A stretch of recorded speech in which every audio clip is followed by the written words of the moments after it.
It's time to make a return to another PlayStation console. But surprisingly, for the first time ever, I'll be taking a look at the PlayStation Vita in a dedicated video with the Vita3K emulator for Android, and examining the possibilities of emulation with the UNISOC T820, which seemingly continues to show up in new devices by Anbernic, including this newly released RG476H, which was the inspiration to go back and explore the capabilities of the humble UNISOC T820 with Vita Emulation. Now, the best part about this is that this will apply to all of the T820 handhelds like the RG556, RG476H and V, the RG Cube, and the RG Slide. And hopefully it will inspire you to check out Vita Emulation with those devices, since as we're about to find out, Vita Emulation does a lot better than expected here with this chipset. So please join me, Rob the Retro Tech Dad, as we explore the possibilities of PlayStation Vita with the T820, and of course go through our usual setup, install, and games showcase.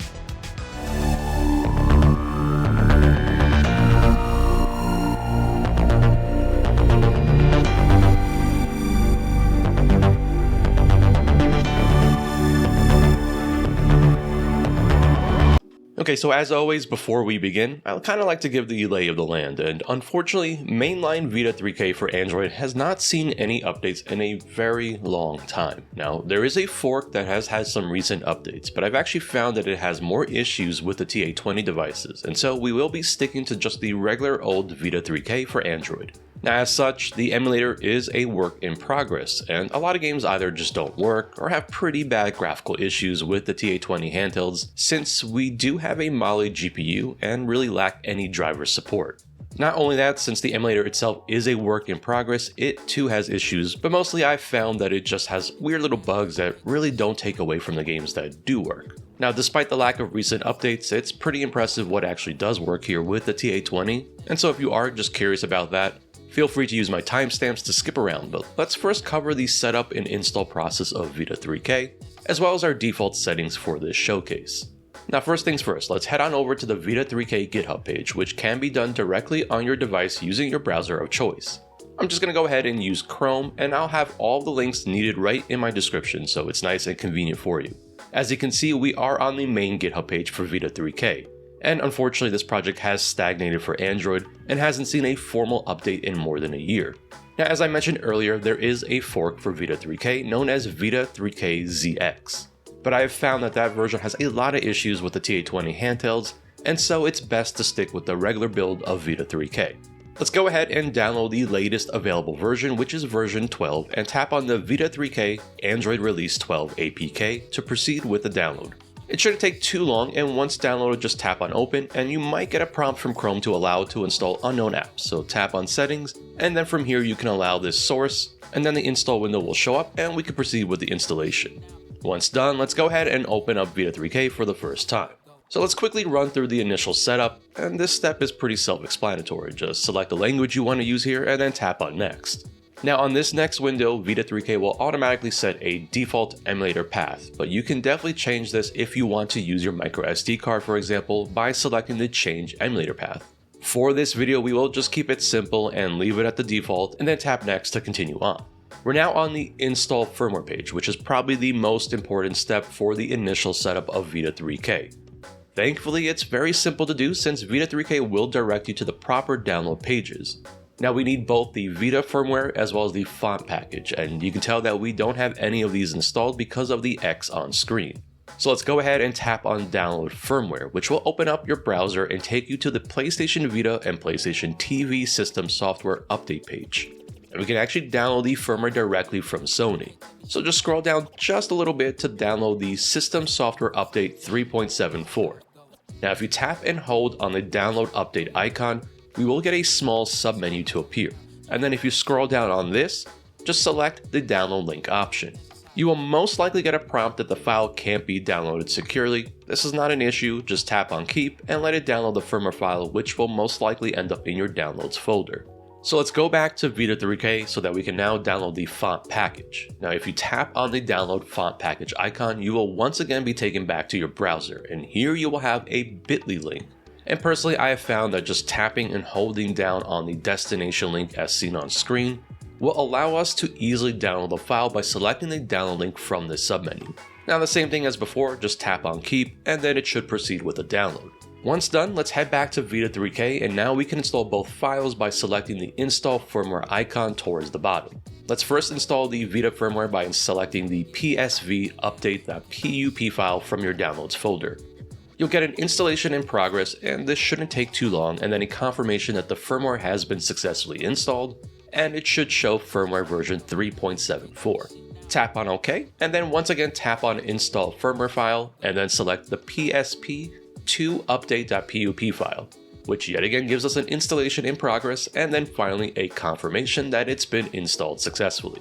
You can also see on this screen that we no longer have an X by both files and instead they've changed to V's, which indicate that it's been installed. So let's go ahead and proceed to the next screen by tapping on next, and here I like to leave everything at default to keep it simple. So tap on next one more time and then you will get the completed screen, and we have now finished the initial setup of Vita3K. So let's tap on OK to acknowledge, and now we get a big message welcoming us to Vita3K. You can definitely look this over if you'd like, but for the purpose of this video, let's just uncheck the show next time and then tap on close. Okay, so it's time to create a user for the first time. Just tap on the plus icon and then you can name your user and change the icon if you want, but for this video, I'll just keep everything at default. We can now choose our user we just created as well as delete or create additional users. You can also select for the user to be automatically logged in, but I'll keep this off so that we can pick the user we want to use, which is the default setting. Tap on the user, and if you're familiar with an actual Vita, this screen should look very familiar. So just tap one more time and we are now on the main screen of Vita3K. So at the top of the screen, we've got a few different options, but now's a good time to get going with our default settings, and so we're going to want to tap on the configuration tab at the top and then select settings, which will bring up a new window. And the nice thing is that we don't actually have too much to change here for our default settings, so we can actually leave everything on the core tab alone, and then let's go on to the CPU tab. And likewise, we won't be making any changes here, so let's just head on to the GPU tab, where most of the changes will happen, at least for this specific video. So we will be using the Vulkan backend, and the GPU option can be left at default. Now this might look different for you if you're using a T820 handheld and should say something like Mali graphics. We can leave all of this alone, and since we only have a Mali GPU with a T820, we won't be able to make use of custom drivers. So let's go down just a little bit to the internal resolution upscaling, and we can change the setting to use 2x since most of the games in this showcase will actually run using 2x, which is pretty impressive for the humble T820. Now I will let you know throughout if a game needs any changes to this, but this will be our default. Now other than that, everything can be left alone, but there are two options to be mindful of in case I let you know about this change, which is to disable surface sync as well as scrolling down just a little bit and making changes to the memory mapping method from double buffer to native or disabled. Again, I will let you know if these changes are needed for a specific game, but otherwise let's leave everything alone here. And the same thing can be said for the audio tab, which we will leave at default, but occasionally some games might need to switch to the Cube B audio backend, and again I will let you know if a game needs that. Okay, so on the system tab we will leave everything alone as this is mostly a preference. Now on the emulator tab there is one option that can be useful, which is to enable the performance overlay if you like to see the frame rate as well as some other stats on screen, which you can enable here and then select the level of detail. One other thing to be mindful of here is that the ability to change your emulator path, so let's say you wanted to use a micro SD card after the fact. Well, no worries, you can select the change emulator path and then just point it to your micro SD card. So let's go on to the GUI tab, and there is one option here that might be useful for those that want to make use of the full real estate of their display if you're using a device like the RG476H that I have here with the gorgeous hype sticks, which doesn't have a 16:9 screen. And so it will have black bars on the top and bottom. If you want to stretch the image in-game, this is the option that you'll want to select. Now if you have a 16:9 device like the RG556, then you don't need to make any change here. This is just for those that don't mind the stretching on a 4:3 display, for example. Otherwise, you can leave this alone. So we're pretty much done here with the settings, so just make sure to scroll down and tap on save to save these default settings, and then tap on close. Let's briefly talk about the controls, and probably one of the first things you're going to want to do is select the controls tab at the top and then select the overlay and uncheck the show gamepad overlay in-game, since we're talking about all the Anbernic handhelds which have built-in controls, and so we don't need the touchscreen controls enabled. With that out of the way, let's go back to controls and then select controllers, and now with the Anbernic T820 handhelds, Vita3K will automatically detect the gamepad inputs. And so there's actually nothing to do here, and so this is one of the easiest steps we have here with Vita3K. But we're obviously missing one thing here, and that's of course some games, and so let's go ahead and install one as an example. Now Vita3K can take games stored in various formats, including the .pkg extension, which is typically the one I like to use. So this is pretty simple to do, just tap on File in the top left corner and then select install.pkg, which is typically the format that PSN games for Vita use. Navigate to the directory that has your Vita game files, and I like to put my game files in its own folder for each game to keep things nice and organized. So let's use a Rose in the Twilight as an example, and inside this folder I have both European and North American versions of this game with their corresponding license keys. So let's select the PKG file that we want to install, and then Vita3K will prompt us to select the corresponding license key. So if your license key is in the work.bin format, or if you have a RIF format license, then select the first option, which is what I'll be doing here. I'll now select the specific work.bin file for this game, and then Vita3K will begin to install the game, which is actually a very fast process and definitely much quicker than something like RPCSX, which by the way I have an entire playlist dedicated to PlayStation 3 emulation for Android, including the same T820 handhelds, and I'll have it linked on screen and in the description if you're curious. And that's it, now our game is showing up in the list, and we can quickly talk about setting per game configurations, which will definitely be useful for any games that might need a specific change for it to run better or just work, which I will let you know throughout the video. So if you tap and hold on the game, you will get a sub-menu that appears, and from here we do have a few options, including checking for compatibility. Now I do want to say that the compatibility is not entirely accurate, as a lot of this is based on the x86 version of Vita3K, which does have better compatibility. For example, this game is listed as playable, which it is, but if a game had some issues, you can open up the state report and read more about what those specific issues are. Again, this is not 100% at all, and the best bet is just to test on your own. And speaking of that, I actually have 11 games here on screen that I did test but will not be included in this showcase for various reasons, in case you were wondering about those specific games for the T820 handhelds. So let's go back to this submenu, and if you look a little bit lower, you will see the custom config option, and it's pretty simple. Just tap on create, and now any changes that you make here in the settings will apply to just this specific game. So I'll just go ahead and change the upscaling to 3x as an example, and then make sure to tap save, and then we can close this window.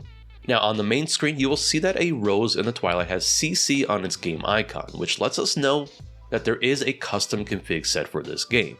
And so we're all done here, and we are now ready to check out a surprisingly larger than expected list of games that work quite well with the T820 chipset. So let's start this showcase off with a game that was only released for the Vita and PC.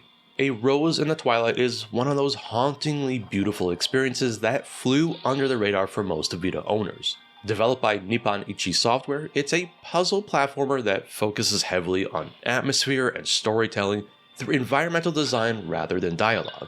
You play as a young girl named Rose, who awakens in a desolate, decaying castle where time itself has stopped. With the help of a mysterious giant companion, you manipulate blood and time to solve puzzles and uncover the castle's grim secrets.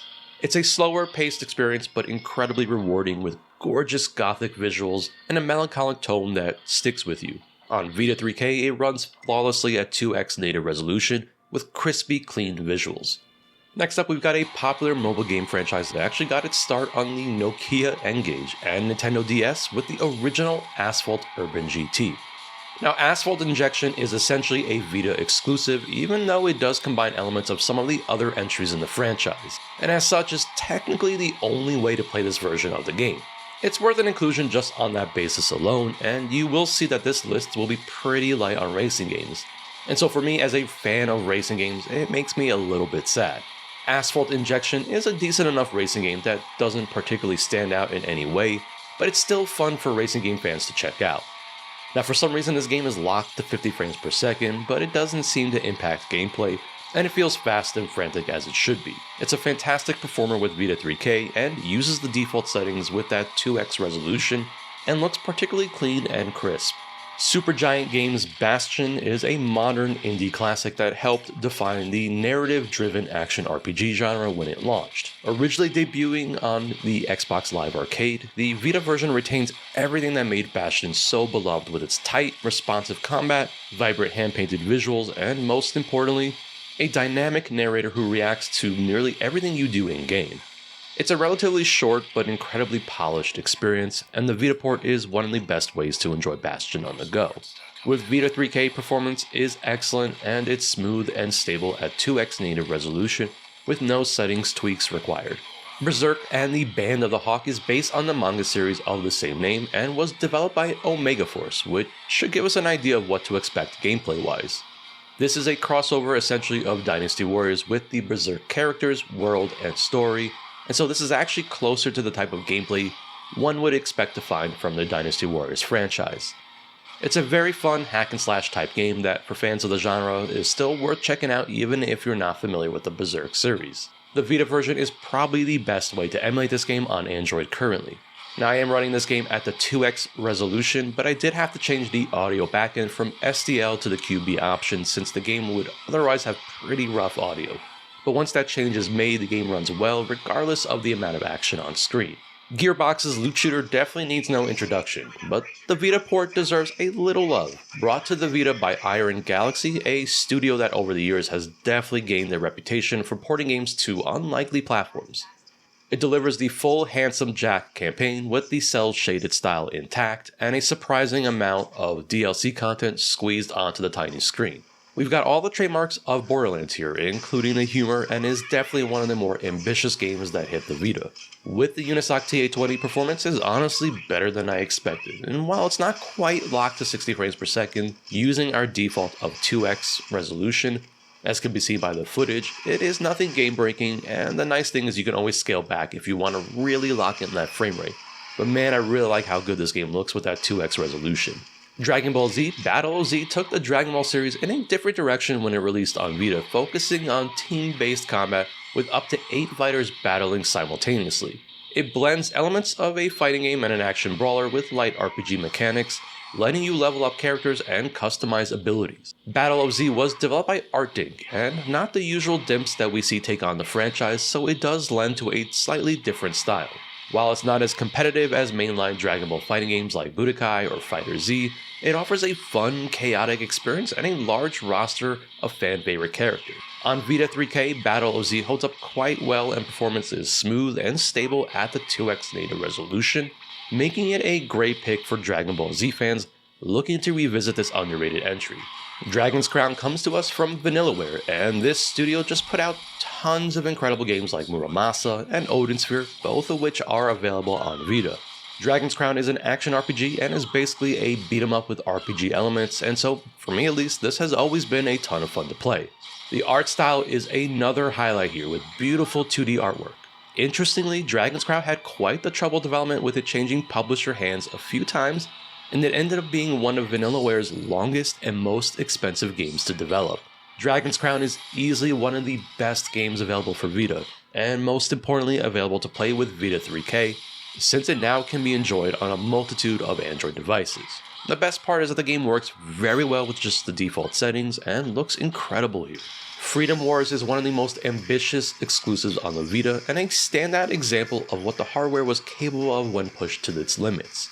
It's a sci-fi action RPG developed by Sony's legendary Japan studio, where players take on the role of a prisoner fighting for freedom by completing missions and taking down massive biomechanical enemies known as abductors.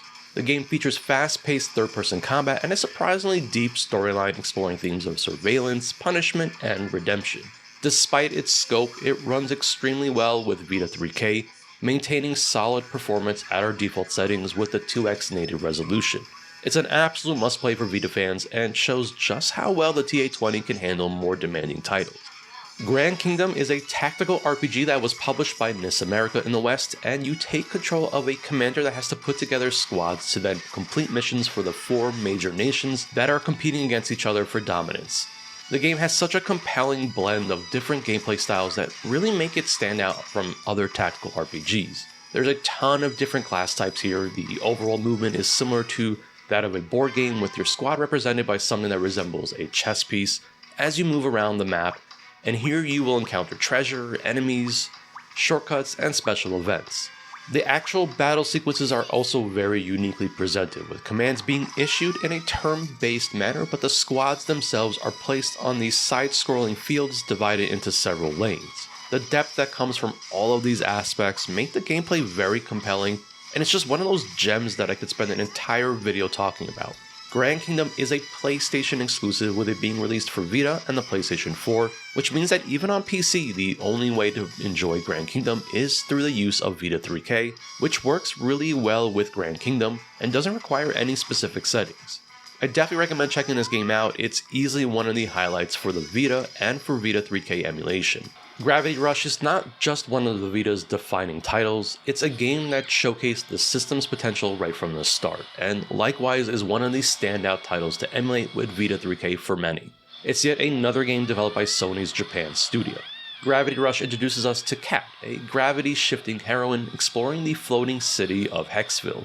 The game's gravity-defying traversal mechanics were groundbreaking for handheld gaming, and this cel-shaded art style, combined with its comic book presentation, gave it a distinct identity. It's an essential title for anyone looking into the Vita library, and still very much a joy to revisit today. It's another pleasant surprise in terms of performance, and Gravity Rush runs beautifully at 2x resolution, offering a clean and crispy visuals that can only be made possible through emulation. Modnation Racers is easily one of the most charming and creative racers of its generation, originally debuting on the PS3 and PSP before making its way to the Vita. This version kept the core elements that fans loved, with its tight arcade-style racing, fun weapons and power-ups, and most importantly, a powerful track editor that let players design and share their own courses. It was part of Sony's Play, Create, Share initiative, and even today it stands out for how much creative freedom it offers. Surprisingly, this is one of the most demanding of the games being featured here in this showcase, and even with the resolution dropped to 1x, Modnation Racers is still not quite full speed with the UNISOC T820. Now, it's definitely playable, but you will notice those frame dips that happen here and there, but again, I'd say that this is nothing too game-breaking. It's still very much worth trying out for fans of the series or just kart racers in general, but it's also a reminder that the T820 is still not a high-end chipset, and that Vita3K in general is still a work in progress. We've got our first fighting game to make the list, and we've got a long time running franchise with Mortal Kombat, and this entry is just simply known as Mortal Kombat. But it's actually the 9th entry in the mainline Mortal Kombat series, and at the time it was considered a soft reboot of the franchise, since Warner Bros. Acquired the rights to Mortal Kombat after the bankruptcy of Midway back in 2009. Ed Boon, one of the original creators of the Mortal Kombat series, returned to direct this entry of Mortal Kombat, and this is definitely quite the fighting game. This entry resembles more of the classic Mortal Kombat games that use a 2D fighting style, but with 2.5D style graphics, as everything is rendered in 3D. The amount of content available here is just incredible, and the gameplay itself is very satisfying with lots of the elements that the series is known for, including fatalities. The coolest thing by far is that Mortal Kombat received a PlayStation Vita port a year later that somehow managed to pack everything the home console versions had, and it's a true testament to how the Vita could easily handle games like this when given the proper development attention. This game works quite well with Vita3K using our default settings, and cleans up nicely with that 2x resolution. Muramasa Rebirth is another masterpiece for Vanillaware, originally released on the Nintendo Wii before receiving this enhanced and honestly definitive version on the Vita. It's a side-scrolling action RPG steeped in Japanese mythology, following two protagonists, each with their own intertwining stories and beautifully animated worlds to explore. The combat is fast, fluid, and deeply satisfying, while the hand-drawn art remains some of the most stunning 2D work ever put on a handheld. Now, this is very important for Muramasa, as this game will require the version 1.06 update to run correctly with Vita3K. Now, I also use the European version, but it shouldn't matter too much as long as you apply that update. But once updated, the game performs flawlessly at 2x native resolution with beautifully crisp visuals and smooth gameplay. It's definitely an essential part of the Vita library and an easy recommendation for anyone exploring this system through emulation. Ninja Gaiden Sigma Plus brings the legendary action series to the Vita in spectacular fashion. It's an enhanced port of Ninja Gaiden Sigma for the PlayStation 3, which itself was an updated version of the Xbox Classic, which is where I first played the game and then followed along with each new port. It's every bit as brutal and satisfying as you would expect, but thankfully there are some tweaks that make it easier for newcomers to the franchise. The game follows Ryu Hayabusa on a revenge-driven quest, combining deep, skill-based combat with precision platforming and exploration. The Vita version holds up remarkably well and even adds a few extra features to take advantage of the handheld format, and best of all, performance with Vita3K is excellent and runs great with our default of 2x native resolution. And what do you know it, Vanillaware makes a return yet again to the showcase with Odin Sphere, a remake of the original Odin Sphere from the PlayStation 2. With the remake, the title still remains a PlayStation exclusive, releasing only on the PS3, 4, and Vita. And so when talking specifically about this remake, we have both the Vita and PS3 versions to emulate on Android. Much like Dragon's Crown and Muramasa, this is a beat-em-up style game that uses RPG elements, and again is a standout title for me on the Vita, not only because I love the gameplay, but I am quite the fan of Vanillaware titles. If you're new to Odin Sphere, I definitely think this remake is the way to go, as it allowed Vanillaware to address some of the technical issues with the original game, as well as utilize high-definition assets which had their quality reduced because of the PlayStation 2 hardware. And just like Dragon's Crown and Muramasa, Odin Sphere works very well with Vita3K and is one of the essential and standout titles from the Vita library, and definitely comes highly recommended. We're going to go a little out of order here, and first let's talk about a trio of rhythm games that released for the Vita with Persona 3 Dancing in Moonlight, Persona 4 Dancing All Night, and finally Persona 5 Dancing in Starlight, which takes the beloved characters, world, and music from each of those games and packs it into their own rhythm-based games that lets fans of the games experience them in an entirely new way. Each entry is packed with remixes and fan-favorite tracks from their respective games, and they serve as fun side stories that Persona fans will absolutely appreciate. I don't know if this is a huge flex, but I do have the platinums for all three of these games since I really do enjoy rhythm games, but especially the fact that they are based on the Persona games. And much like the RPGs, the games are actually quite good with gameplay that is very satisfying and offers multiple difficulty modes that make it accessible for newcomers but offers plenty of depth for rhythm game veterans. With Vita3K and the T820, all three games run very well at the 2x native resolution. And with those games out of the way, it's now time to talk about probably one of the standout games from Vita and for Vita Emulation as well with Persona 4 Golden. Now things have certainly changed more recently as Persona 4 Golden was ported to other platforms, including the Nintendo Switch. And so the importance and necessity of preserving Persona 4 Golden is certainly in a different position today, but regardless, I still think it's worth including Persona 4 Golden in this showcase. For the longest time, Persona 4 Golden was the premier exclusive for the Vita, and we can now choose between the Vita or Switch version of Persona 4 Golden to play on Android devices. Now for Vita3K, this game is one of these standouts as it's very stable and works great with the emulator using our default setting. And if you've never played Persona 4 Golden, what are you waiting for? This is seriously one of the best RPGs out there. We've got another Omega Force game making the list with Samurai Warriors 4 2, which is an expanded version of Samurai Warriors 4, and like the countless Musou-style entries, is all about the hack and slash goodness that has you taking on hundreds of enemies at a time. Now, what sets 4-2 apart is its focus on individual character stories rather than one overarching narrative, which gives more depth to the playable roster. And like so many enhanced versions of games, 4-2 does bring overall improvements to its predecessor. Personally, I think this is one of the stronger entries for both Dynasty and Samurai Warriors games that are available for the Vita. This is another game that runs very well with the 2x native resolution and never really suffers from the action on screen.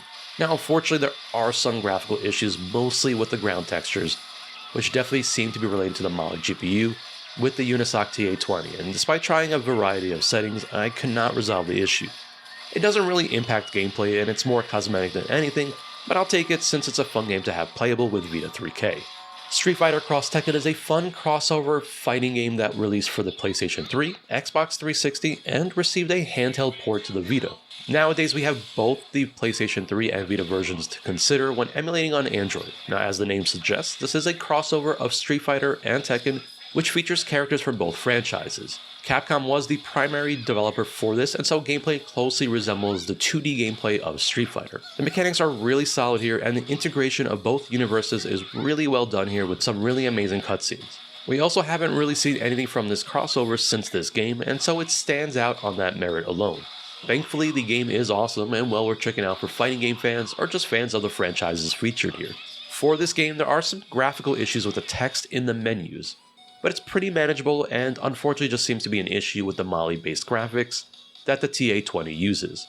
Otherwise, this is a game that performs well at the 2x native resolution for our default settings. The Swapper is another gem of a game that seems like it's mostly forgotten nowadays, which is a real shame, and I'd love to see this one get re-released for newer platforms just so that it can get more attention. In fact, I forgot about this one, and thanks to a viewer comment recently, it inspired me to make sure that I added this one to my own personal list.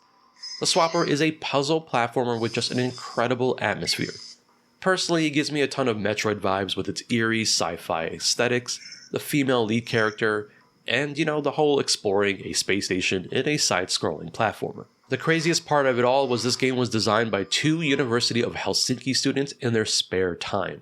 Not only that, but this game uses handcrafted elements, including the use of clay to create the environments in the Swapper, which lends to its unique look and aesthetic seen in the game. This is an easy recommendation and a must-play if you've never checked this game out. The Swapper was ported to a few different consoles including PC, but the Vita version is a solid way to emulate this game on Android with Vita3K and performs well with our default settings. Tales of Hearts R is part of Bandai Namco's long-running Tales of series and is a full 3D remake of the original Nintendo DS title. It's one of the few mainline Tales games to make its way to Vita and tells a heartfelt story about restoring fractured hearts in a world where emotions and spirit energy shape reality. The combat uses the signature linear motion battle system, offering fast, action-oriented battles that feel right at home on a handheld. This one is especially noteworthy because it remains a Vita exclusive, never receiving ports to other platforms. It performs incredibly well with Vita3K at 2x resolution, and the visuals with this game in particular are really beautiful, and there's definitely a lot for JRPG fans to enjoy here. TXK is an absolute gem for fans of classic arcade shooters, and it might surprise you, but it's honestly one of my favorite Vita games ever. Developed by Jeff Minter and Llamasoft, it's a spiritual successor to the 1980s arcade hit Tempest and combines retro gameplay with psychedelic visuals and an incredible soundtrack. It's all about twitch reflexes, precision shooting, and mastering its evolving levels as waves of enemies come at you from all angles. It's also one of the most addictive and replayable games on the Vita, and perfectly suited for quick pick-up and play sessions. With Vita3K, TXK is buttery smooth and visually stunning at the 2x native resolution, making it an easy recommendation for anyone looking to round out their Vita library with something a bit different, and just like our prior entry, remains a Vita exclusive. Toukiden Kiwami is an expanded and enhanced version of the original Toukiden, The Age of Demons, and I bet you're never gonna guess, but is another game developed by Omega Force. This is kind of Omega Force's take on the Monster Hunter style action RPG, and it's definitely a good one. Much like those games, the combat in this is mission-based and highly strategic, but definitely more of an emphasis on action, which isn't surprising given the developers behind this. To me, what really makes Toukiden Kiwami stand out is its deep lore inspired by Japanese mythology. It also features a robust story mode and a wide variety of weapon types and abilities, making it incredibly replayable. Kiwami is definitely the way to go over the original, considering it adds nearly double the content. Kiwami is another game that performs very well at 2x native resolution, and the visuals are sharp and gameplay remains smooth even during more intense scenes. It's an excellent example of how demanding action titles can still shine with Vita3K on Android.